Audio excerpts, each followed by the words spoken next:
Hello ladies, energy exchange. మోటివేషనల్గా నేను ఒక పని చేసుకొని ఆ ఎనర్జీని వీడియో ద్వారా మీకు పాస్ చేస్తే మీరు మోటివేట్ అయ్యి మీ పనులు చేయడం, అది ఎనర్జీ ఎక్స్చేంజ్ గురించి, మోటివేషన్ గురించి బేసికల్గా. ఈ రోజుల్లో చాలా మోటివేషనల్ వీడియోస్ వస్తున్నాయి, మంచిదే. అందరూ కూడా మోటివేషనల్ వీడియోస్ మీద డిపెండ్ అవుతున్నారు, including my kids too. Like room సర్దుకోవాలంటే మోటివేషన్, హోంవర్క్ చేయాలంటే మోటివేషన్, లేడీస్కి ఇంట్లో పనులు చేయాలంటే మోటివేషన్, ఎక్సర్సైజ్ చేయాలంటే మోటివేషన్.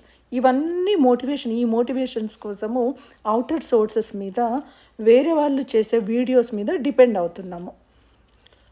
మోటివేషన్ వచ్చినప్పుడు బాగానే ఉంటుంది, బట్ ఒకవేళ మోటివేషనల్ వీడియోస్ లేవనుకోండి, ఆ రోజు మన పరిస్థితి ఏంటి? ఈ మోటివేషన్, వేరే దగ్గర నుండి వచ్చే మోటివేషన్ ఎప్పుడు కూడా పర్మనెంట్ కాదు, ఇది టెంపరీనే.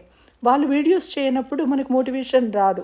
సో ఇలా డిపెండ్ అయ్యే కంటే మోటివేషన్ మనకి మనమే బిల్డ్ చేసుకుంటే మనం వేరే వాళ్ళ మీద ఆధారపడాల్సిన అవసరం లేదు.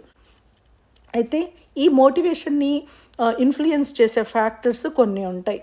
మనం హ్యాపీగా ఉండడము, మనం ఎనర్జెటిక్గా ఉండడము, తర్వాత మనం హెల్తీగా ఉండడము, ఈ మూడు కూడా మెయిన్ ఫ్యాక్టర్స్.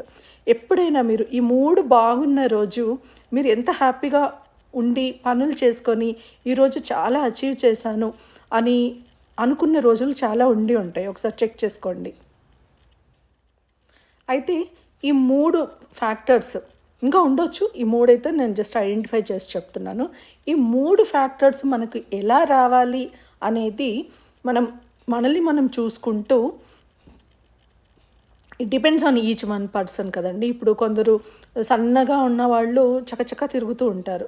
అదే కొంచెం హెవీగా ఉండి హెల్త్ బాగాలేకుండా అలా ఉన్న వాళ్ళకి కొంచెం వాళ్ళ హెల్త్ మీద పని చేసుకోవాల్సిన అవసరం ఉంటుందన్నమాట. సో అది డిపెండ్స్. లైక్ మీకున్న సినారియోస్ నాకు ఉండకపోవచ్చు కదా. సో దాంతో పాటుగా మనం ఒక సిస్టమ్ బిల్డ్ చేసుకున్నాం అనుకోండి, ఈరోజు నేను ఇది చెయ్యాలి అని, అది ఆ సిస్టమ్ ఫాలో అవుతూ ఈ హెల్త్, ఎనర్జీ అండ్ హ్యాపీనెస్ని, ఈ మూడింటిని ఇంప్రూవ్ చేసుకుంటే మన మోటివేషనల్ స్ట్రక్చర్ని మనమే క్రియేట్ చేసుకొని మనమే మోటివేట్ చేసుకోవచ్చు. Stay tuned for next video. మనం ఈ 3 ఎనర్జీస్, ఎనర్జీ, హెల్త్, హ్యాపీనెస్ని ఇంప్రూవ్ చేసుకోవడానికి ఏమైనా టిప్స్ అండ్ ట్రిక్స్ ఉంటే మాట్లాడుకుందాం.